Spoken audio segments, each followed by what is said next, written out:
پروفیسر صاحب زمونږ نن چې کوم پروګرام دی د دې عنوان دی پوهنه. پوهنه پروګرام کې اسمه وړاندې چې کوم زما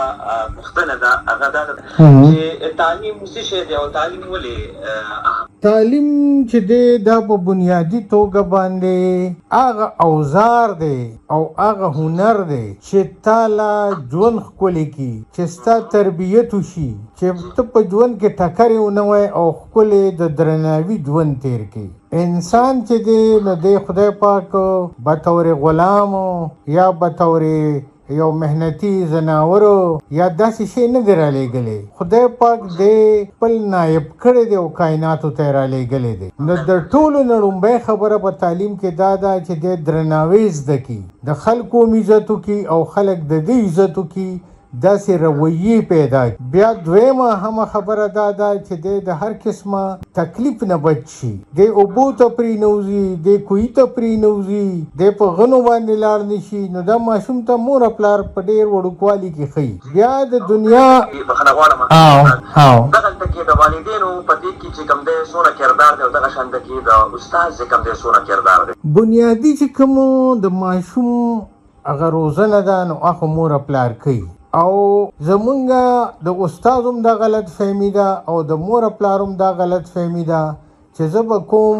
عملی توګه باندې بل څه او خپل ماشوم ته به بل څه. نو دا جاندار سیس چې دی چې خلکو ته ګوري او هغې څه کوي نو هغه زر زده کوي، او چې په تقریرونو او په خبرو کې ورته څوک وایي نو دی هغه بور کوي.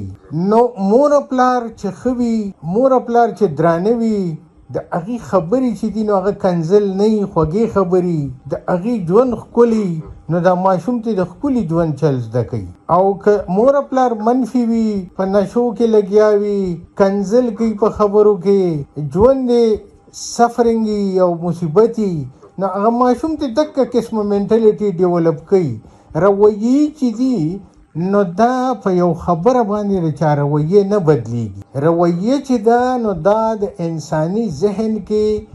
په ټول ژوند کې که د هغه مور پلار سره تعلق دی، که د هغه د کور عمارت دی، که د هغه د کور مخې ته نالی ده، که د هغه په جومات کې امام دی، که د هغه په چم ګاونډ کې ملګري دي، بیا د هغه استادان دي، بیا هغه چې په ګموګاډو کې سفر کوي، د هغې وطن موسم څنګه دی، دا ټولې خبرې یو ډیټابیس په انساني ذهن کې جوړ کړي او دا رویې په مونږ کې ډیولپ کوي. نو اوس که تاسو وګورئ نو پیرنګي موبایل جوړ کو نو د هغه رویه هغه سي ډیولپ وه، خو مونږ موبایل نه جوړ کړی، دغه پروسس نه مونږ نه یو تیر شوي. نو مونږ خو موبایل امپورټ کو خو رویه مونږ نشو امپورټ کولی، دا به مونږ په خپله جوړو. په ساده ټکو کې به درته زه دا ووایم چې مونږ ریړه په خپله جوړه کړې ده او ټانګه هم په خپله جوړه کړې ده. نو مونږ د ریړې او د ټانګې رویې لرو او د کچه لارې رویې لرو. اوس مونږ د سړک چل د مغرب نه زده کو، موټر مونږه د مغرب نه او د جاپان نه راوغوښتو. نو که تاسو په سړک باندې وګورئ نو زمونږ ګاډي ډېر ښکلي دي خو رویې هم ښکلي نه دي. پروفیسر صاحب دا والدین مزید کې یو کوېشن بل را پیدا کېږي چې مطلب رویې چې کوم ده که نه دا هم دا بیسک چیز دی، مطلب یعنې د کور نه چې کوم روپنۍ چې کوم بیس وي د هغه ځای نه زیاتره والدین چې کوم دي مونږ به دا وایو زمونږ چې کوم علاقې دي چې دا داسې دي چې دا ډېرې زیاتې غریزې علاقې دي او په دې کې د ایډوکیشن ریشو چې کوم ده هغه بلکل یعنې زه به دا ووایم چې بلکل نشته او په تېر وخت کې خو بېهي نه وه. نو که په دغه وخت کې مطلب یو ماشوم دی او هغه تعلیم کوي او د هغه د فیملي د طرف نه چې کوم دی بلکل په هغې کې څوک تعلیم یافته څوک نشته، نو آیا د دې دا چې کوم ماشوم دی یو خو داسې وي چې یو انسان وي الله پاک هغه ته یو نیچرلي یو دغه ورکړی وي، یو پوهه ورکړې وي د ورکوټوالي نه، هغه لږ ډېر چې کوم دی په هغه لاره کې سیدایي پېژني، په هغه طرف باندې ځي. بلکل بعضې داسې دي چې هغه بلکل مطلب کنفیوز وي، هغه دا فیصله نه شي کولی چې مطلب زه په دې ایج کې چې دی زه په کومه لاره باندې لاړ شم. بلکل نو په دغه صورت کې به چې کوم دی مطلب چې والدین هم چې دی هغوی هم د ایجوکیشن لري او هغه نه ایجوکیشن باندې پوهه نه وي او دغه شانته کې یو ماشوم دی هغوی دا خواهش لري خو دته چې کوم دی د کور د طرف نه هغه فیسیلیټي مکمل نو دی به څنګه کولی شي چې دی په دا خپله لار چې کوم دی دغه طرف ته کومه چې روشنایي د دې طرف ته به چې کوم دی ګامزن کېږي راځي به د پوهې دپاره چې دی زه به درته بنیادي خبره د خدای پاک د تخلیق نه راوالم چې خدای پاک انسان پیدا کړی دی. نو ډېر علما دا وایي چې د خو او د بدو تمیز کول چې دي د دې لپاره چې کم انسټرومنټ پکار دی کم اوزار پکار دی نو هغه انساني ذهن کې خدای پاک یې خېږي او خو او بد چې دی دا انسان پیژني خو کومنګ انساني تاریخ ته وګورو نو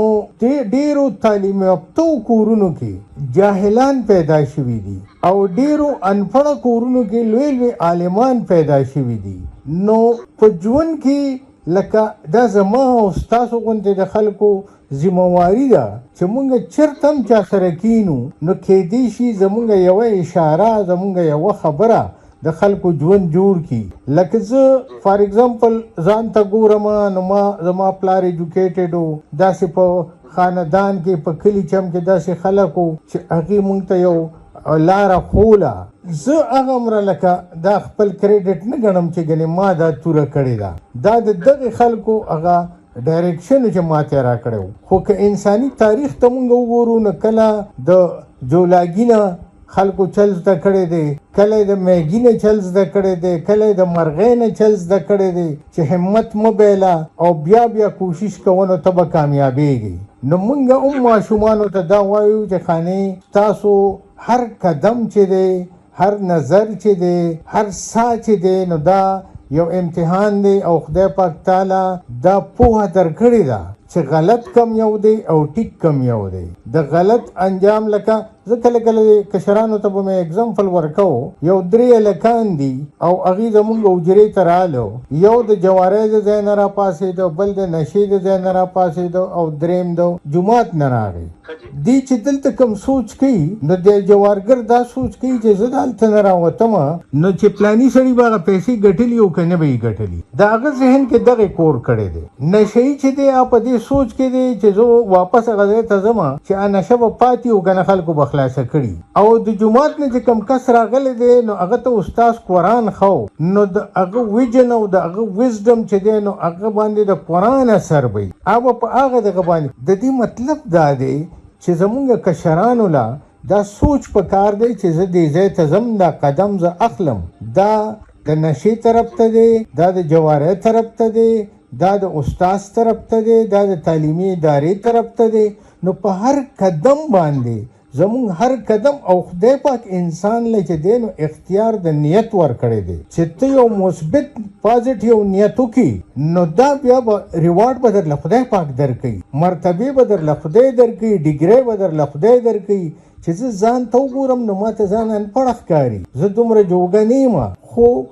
زما قدمونه په داسې لار تللي دي چې هغې ماله کامیابي را کړې ده بله د ټولو لویه خبره دا ده چې